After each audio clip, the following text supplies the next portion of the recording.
This is an ongoing situation from 2014, after the death of my mother. But I was diagnosed with chronic anxiety from 2006, and I was always on treatment before I came to this country.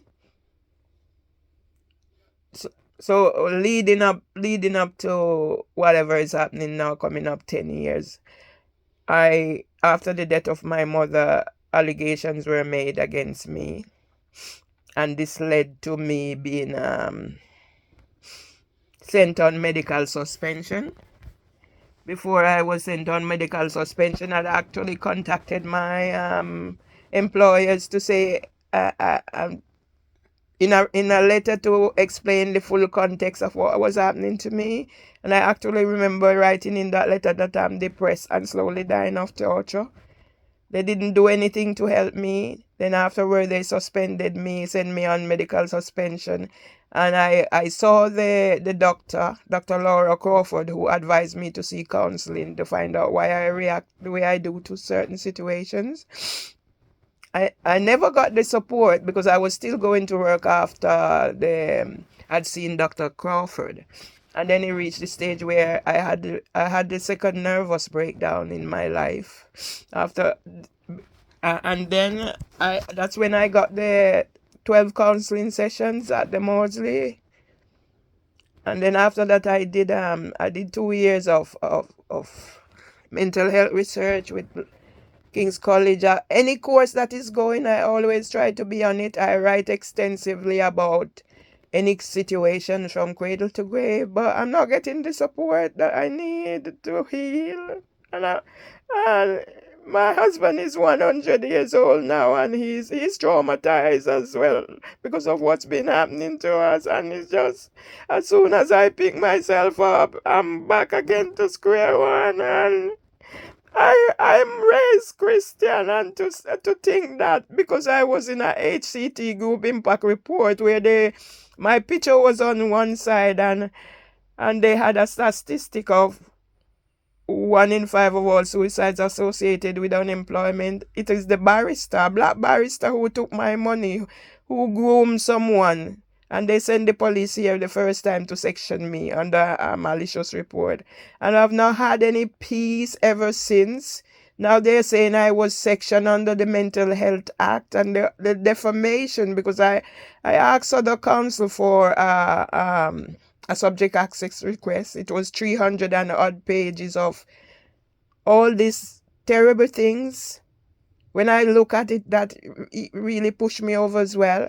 And now my housing association has after another malicious report, they impose injunction. I cannot say anything or I'll be in prison, and they're seeking to evict me from the home I got in 2000 as a result of domestic violence. I just can't take any more of all that's happening to me. If I was functioning, it wouldn't be a problem. I've developed an eating disorder as a result of all that's happening. Sometimes I don't wash, I don't cook, I don't sleep, I don't eat, I don't do nothing. And this, as I said, my husband is traumatized. I just need some help for both of us. I don't want to go to the extent where I have to end my life to get released from this pain. I can't take no more.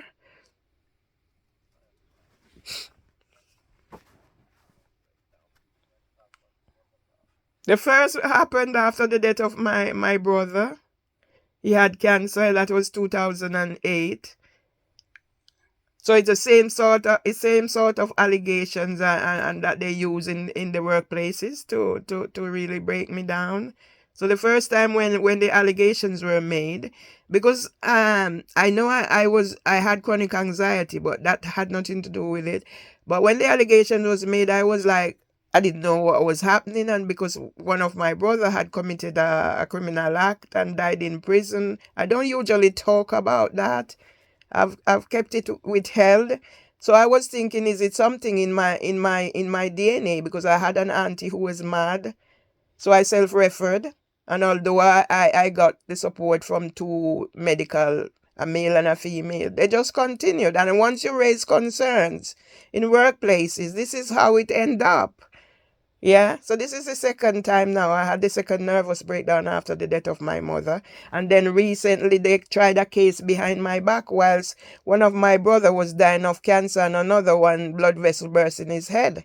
So I had the first high blood pressure on the 27th of July. And then by the 1st of August, they had a case behind my back. I didn't know anything about it and everything and classed me as a violent criminal, a violent nuisance. On top of they gave me criminal record, needing emotional regulation treatment just to cover up the abuse rings that was in the workplace that I didn't even know they were abuse rings because I done a voice of a child research only to find out that the person who called me on the 27th of September 2021 was responsible also for men in child care and a voice of a child. So I'm being pushed to become the statistic of 1 in 5 of all suicides are associated with unemployment. I haven't become that yet, but my husband and I are 600,000 older people in the UK say they leave their home once a week or less.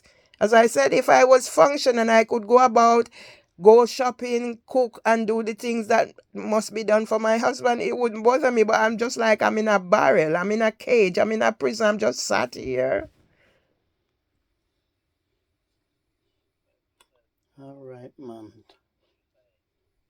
Cheer up yourself. Sorry?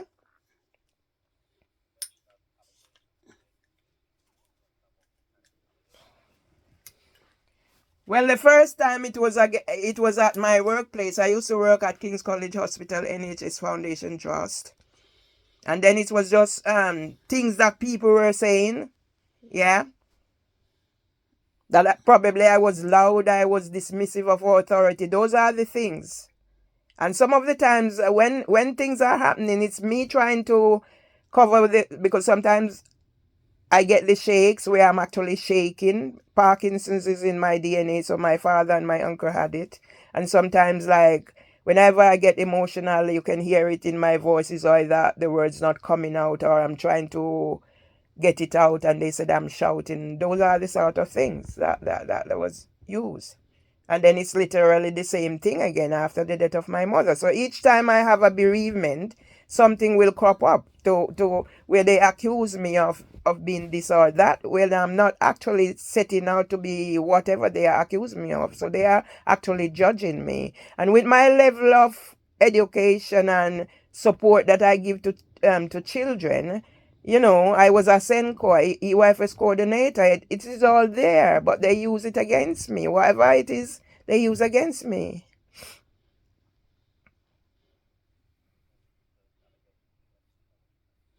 Yes. And then I had to represent myself at the employment tribunal twice, and they said I made up disabilities. So don't care what I do, they always use it against me. And then they made other allegations again. Or they sent police here. I was beaten right in here, and in the Mopap report it said I was tensing up, so that was reason for them to handcuff me. And at the same time I'm in handcuff and I'm wrestling with one officer, and this is the trigger. They wrote in that I was grabbing the taser handle of another officer whilst I'm in handcuff, whilst I'm wrestling with another officer and everything. So you see the pattern they're going the road with. If anything had happened to me, it would be my fault because I grabbed the taser handle. So they were protecting themselves. But it hasn't stopped there. Now I have my housing association. The neighbor who has lived, I lived here from 2001. I have reports what she's been doing to me. I didn't take it seriously, probably, but I asked them to put on record. And now everything that was done to me, they turning it around to say it's been done to me. So now I am the one who is a violent nuisance with my profile out there where they can see what I do. I advocate on behalf of others. So now I am the one who is facing imprisonment if I speak out and to be evicted. Sorry?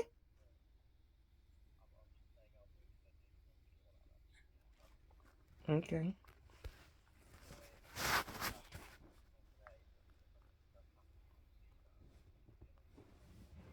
I don't know. I get these moments.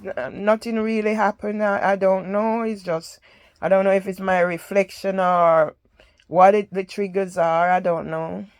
Because it's coming up to the time when I was shopping to go home for my youngest son's wedding, and that was the time in 2014 that I actually learned my mom's story, because I lived with my mom all my life, and she couldn't explain, she couldn't communicate or whatever. Then when I heard her story, that was when, because I also judged her because she couldn't explain certain things.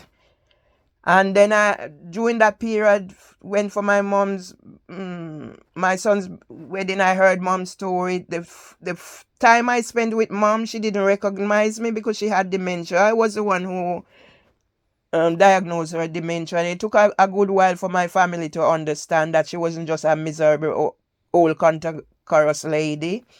And throughout the time I spent with my mom, she didn't recognize me, but I think I came back 2 days before her 90th birthday, and the day I was leaving, she said to my son, she didn't come to say goodbye.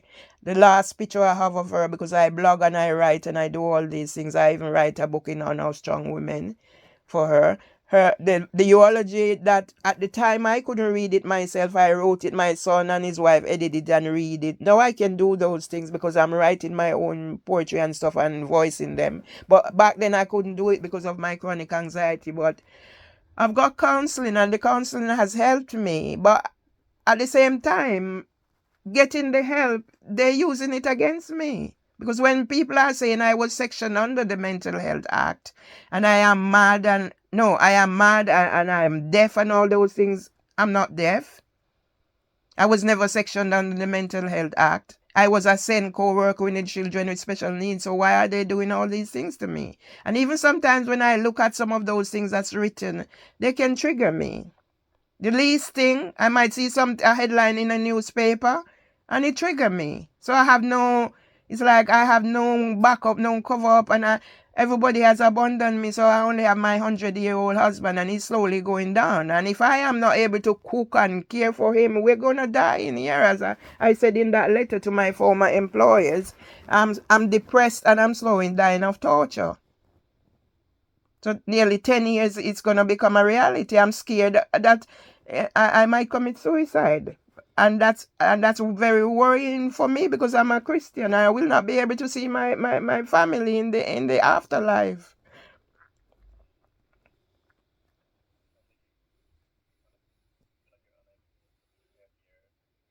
It's not feel like I am unable to care for both of us.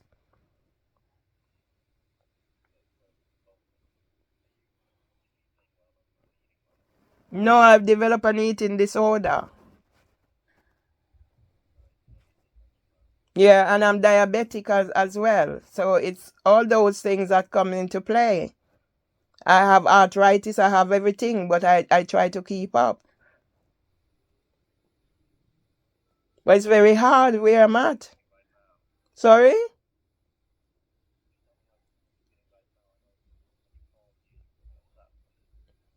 Yeah, because that's the thing. When I call, because I called the other number and they said call this. I don't have. First time I would have people I could call, and then the phase would pass. I have nobody to talk to. I some of the time I have to hide how I'm feeling from my husband, because he is really traumatized. So it's like I don't have a backup system, a support, somebody to call, somebody to talk to when I'm feeling at my lowest.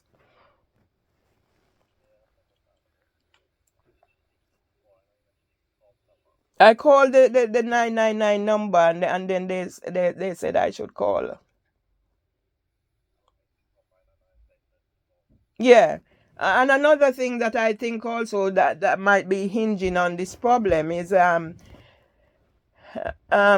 we put measures in place because my husband was getting his money taken whenever he goes out. And then we put measures in place so that I accompany him. And just before, he took me in the bank to put my details, add me to his account.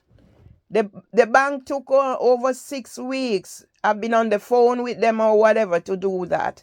And they only did it when what happened now, we were coming from the GP, so we went into the bank the first time, the Tuesday. It was like they couldn't do whatever after we'd asked for addition and they'd gotten the paperwork. So I said to them we'd come back the next time. The next time we went back, so that was the Thursday, everything that we got. So I had, because of the situation, we had to take passports and everything because of the negligence of the bank. Yeah. My British passport, my Jamaican passport, my husband British passport, my marriage certificate, other little cash and papers in the envelope or whatever, and all the money my husband took out of the bank, it was stolen in Peckham. Yeah, the way the police are dealing with this situation, it's not right. Okay, I done my bit because, as I said, I done my bit, and I'm like reaching out there because the police will call me and I withheld number. I can't get back to them. Yeah, only by email. I call up and I says to somebody, person was ever so nice, they will get in touch with the person involved. Eventually, two persons came to I didn't know at the time, I could hear loud noise out there in the passageway because that's one of the injunction that can imprison me about who comes in here. So for me, it was antisocial behavior. So my neighbors let them in and there was loud talking out there that my husband was in bed and thought it was me out there. Yeah, he's very titchy and concerned. The next thing I heard, the knocking on my door, and when I went to the door, it was two burly officers, a male and a female, and their behavior was just irrational because I'm saying to them, they came for me to sign the witness statement. I'm saying to them, my husband is indisposed at the moment, so give it to me so I get him to sign it. The officer was telling me he can't give it to me, he has to see my husband and see my husband read and sign the witness statement. This is a witness statement that I edited with the officer in charge. Yeah? So they were very disrespectful, not considering that I even said to him, I've done power of attorney, I've just got the response, so if you want to see that, I'll let you see it. No. So I sent them packing and said, come back. Now the officer who is in charge was on the phone, but he's not acting responsible either. So all those things are triggers. So I can't pinpoint because my husband is asking what happened. So it's those things, piling on, and then it's just because of my depressive state and everything. Those are the triggers that break me down because I can't see a hope. I can't see a hope.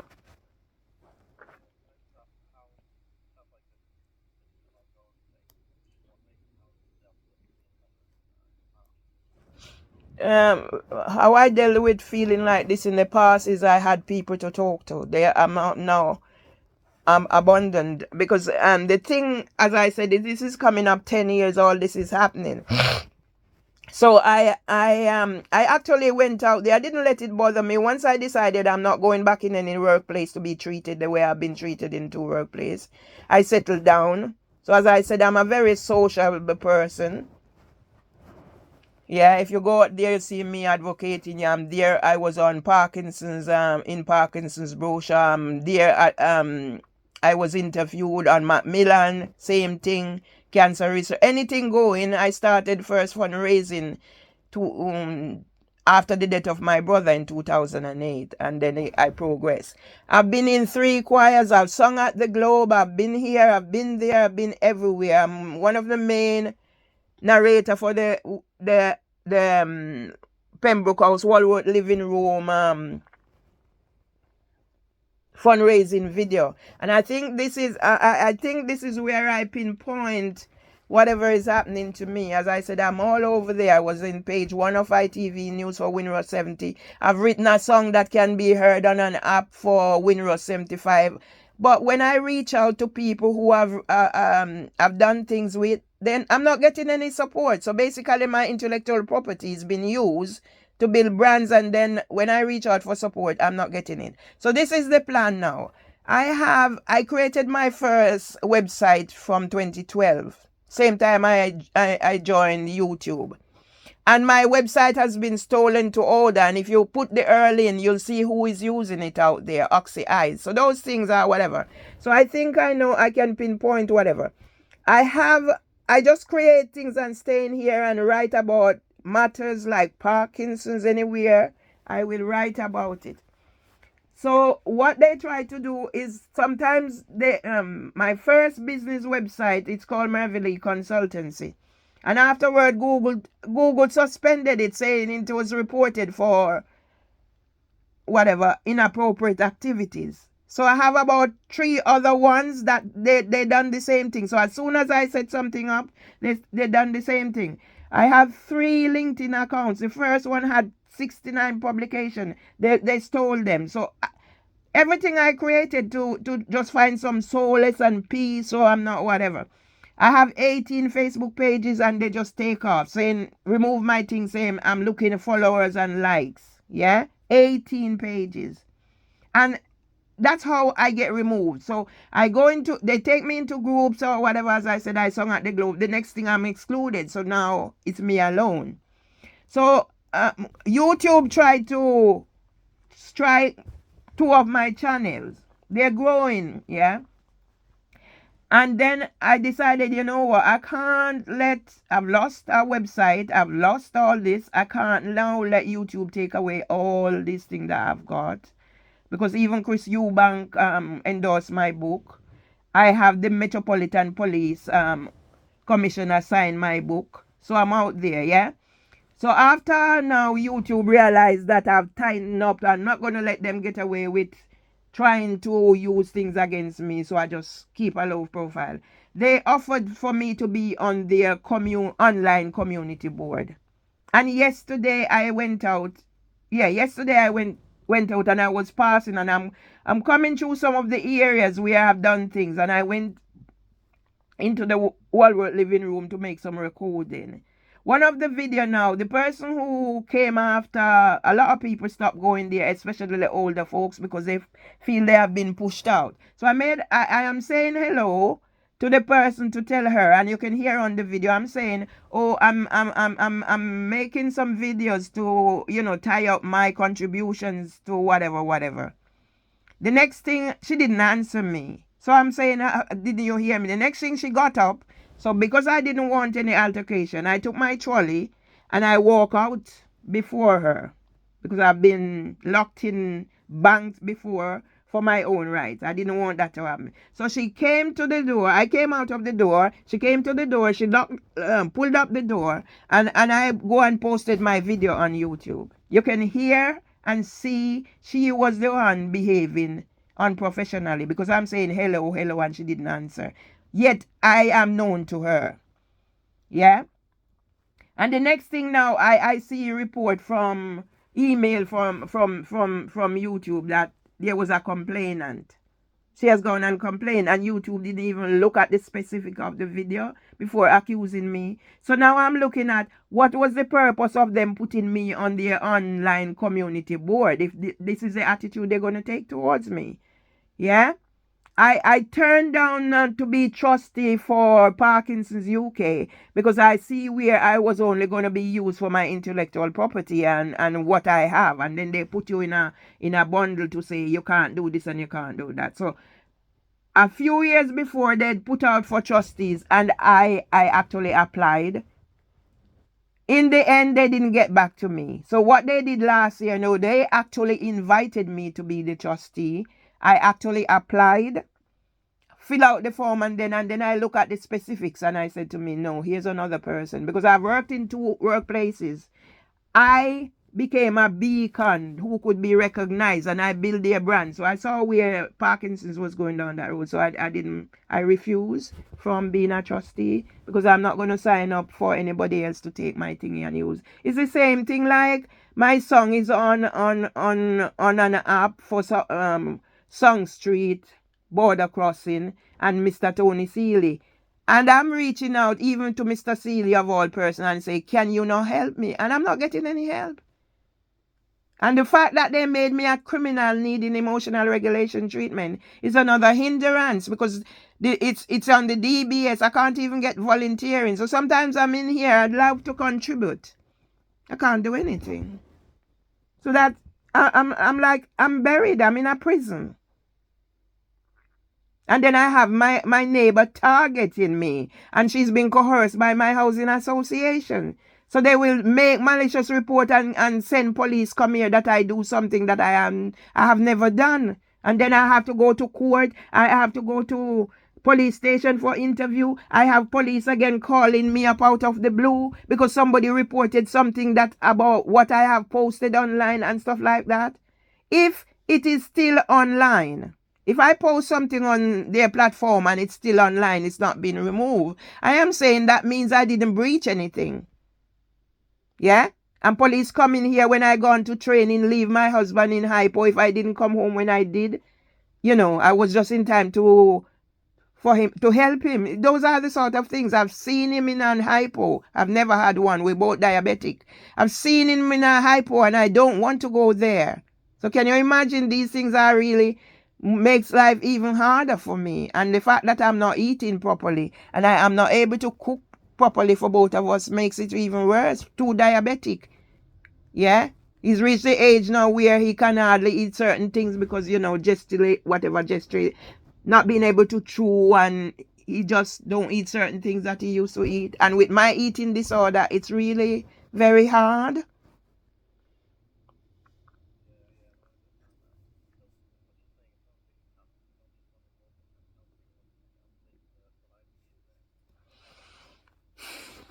I I honestly don't know. I honestly don't know. I don't know. Mm-hmm.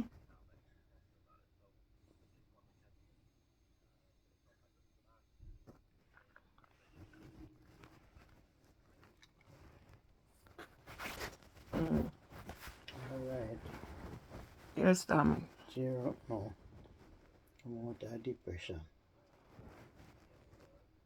Okay. It makes sense, and I'm not refusing any help that is out there. I'll take it. But with my situation, because I'm labeled and whatever, and whatever, as I said, I applied for Southwark Council for a subject access request, and they 300 and odd pages, and it's just basically defamation because they and my housing association, my landlord, actually referred me to the Maudsley behind my back. So those are some of the things. So then I give people information, personal information, and they turn around and use it against me. Yeah, it has been done ever since I wrote to my former employers to say I'm depressed and whatever. Because when I applied for subject access request, they said they didn't have any data for me except what I gave them for the court. So if I work for you for X amount of years and the court let them get away with it, because both times I had to represent myself at court, they said I made up disabilities. I was invited to be health ambassador for Southwark. And then after certain things now, they all turn against me and kick me out of the group. So every group I go into, I no longer feel I belong anywhere.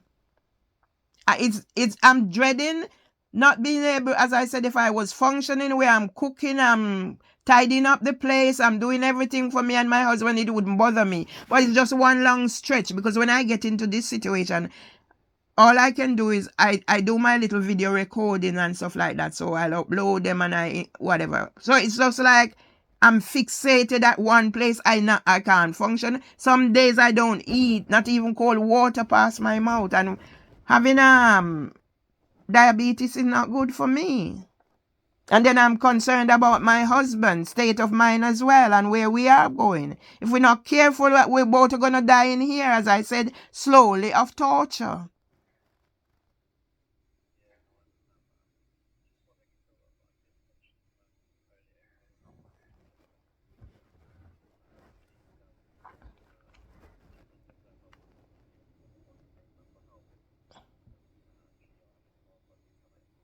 You recover now. Yeah.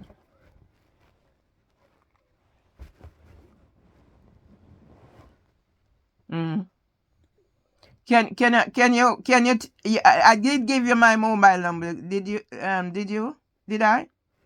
Can you like sort of do a little roundup and send whatever help you can and whatever suggestion you have, and including this whatever number I can contact? Could you send that to me in messaging, because I function better that way?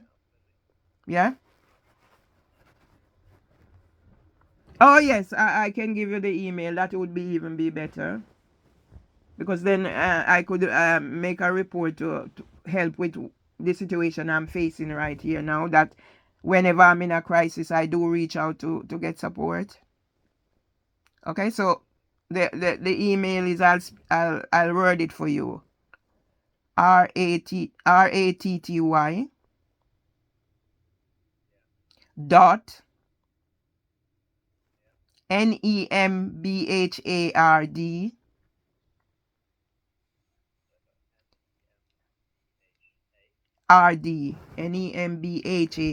Nemhard 1956 at gmail.com.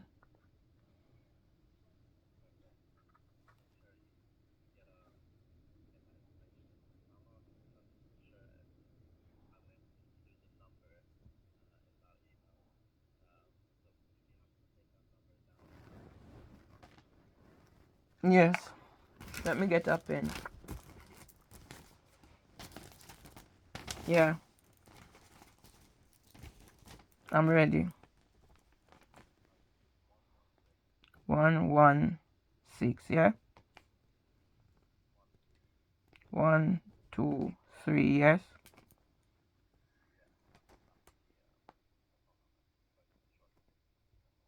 Okay.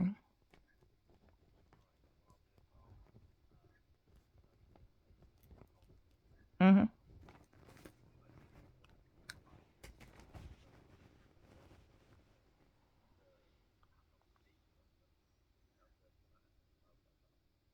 That's okay. All right. Thank you.